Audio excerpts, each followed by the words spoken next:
উত্তরবঙ্গের মানুষের এবারের ঈদ যাত্রায় কিছুটা ভোগান্তির কারণ হতে পারে ঢাকা টাঙ্গাইল মহাসড়ক। কারণ এখানে ঢাকা বিআরটি প্রজেক্টের কাজ চলমান রয়েছে। মহাসড়কের পরিস্থিতি জানাতে আমাদের সাথে যুক্ত হচ্ছেন সহকর্মীরা। শুরুতেই যাব সাভারে, সেখানে আছেন সহকর্মী নাজমুল হুদা। নাজমুল, ঈদে মহাসড়ক কতটা প্রস্তুত দেখছেন জানাবেন।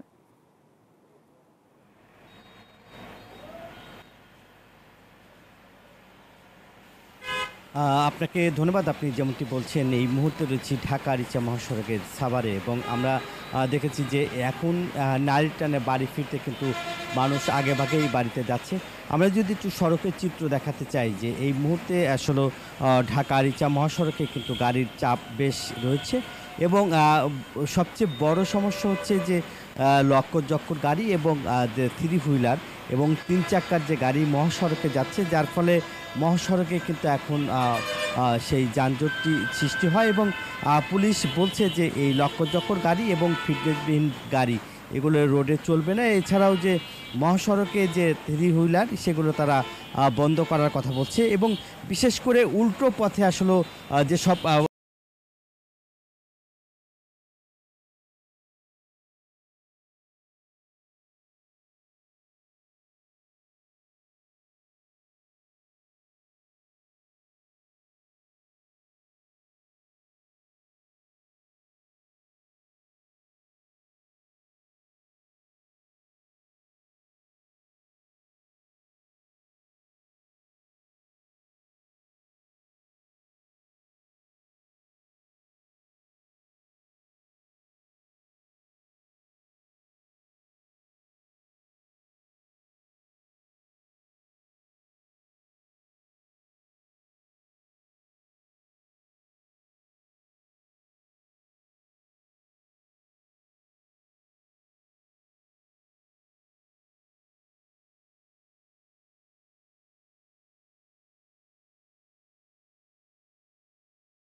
বেশ মোতায়েন রয়েছে এবং গুরুত্বপূর্ণ পয়েন্টগুলোতে আপনার এখানকার যে ট্রাফিক ব্যবস্থা, হাইওয়ে ট্রাফিক এবং হাইওয়ে পুলিশ তারা কিন্তু রেকার দিয়ে আসলে টহল থাকবে এবং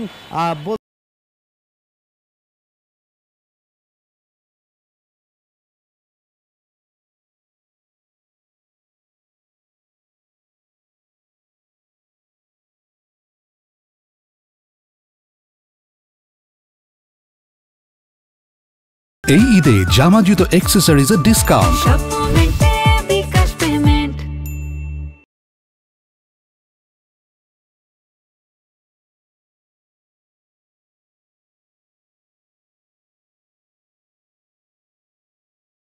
মহাসড়কের মাটিডালি এলাকায় আমরা রয়েছি, তবে সড়কে উন্নয়নের কাজের জন্য কোনো সমস্যা নেই। সমস্যা হচ্ছে এখন ইজি বাইক, ব্যাটারি চালিত অটোরিকশা এবং সিএনজি চালিত অটোরিকশাগুলো। চালকদের সাথে আমরা কথা বলেছি যে বগুড়া অংশে যে 65 কিলোমিটার সড়ক উন্নয়ন কাজ সেটি প্রায় সম্পন্ন হয়েছে।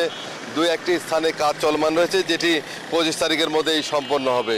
তবে এই অঞ্চলে সবচেয়ে বড় জটিলতা এখন মহাসড়কের মূল লেনে ব্যাটারি চালিত অটোরিকশা, ইজি বাইক এবং সিএনজি চালিত অটোরিকশা অবাধে চলাচল করছে, যার কারণে দ্রুত গতির যানবাহন চলাচলে বিঘ্ন করছে। হাইওয়ে পুলিশ জানিয়েছেন যে তারা ইতিমধ্যেই মাঠে নেমেছেন, তারা কাজ করছেন গুরুত্বপূর্ণ বন্দর এলাকায়। পুলিশের তদারকি রয়েছে যেন অবাধে এসব যানবাহন চলাচল করতে না পারে, সেই প্রশাসনের নজর এড়িয়েই কিন্তু চলাচল করছে এই যানবাহনগুলো। চালকরা জানিয়েছেন যে তারা যখন মহাসড়কে 70 বা 80 কিলোমিটার গতিতে যানবাহন পরিচালনা করছেন, সেই সময় এই গাড়িগুলো পকেট রাস্তা যে মূল সড়কে আসছে এবং ইজি বাইক অটোরিকশাগুলো চলাচল করছে, তখন কিন্তু তাদের সেই গাড়ির গতিসীমা কমানো কষ্টদায়ক হয়ে যায় এবং যার কারণে দুর্ঘটনা ঘটে যায়।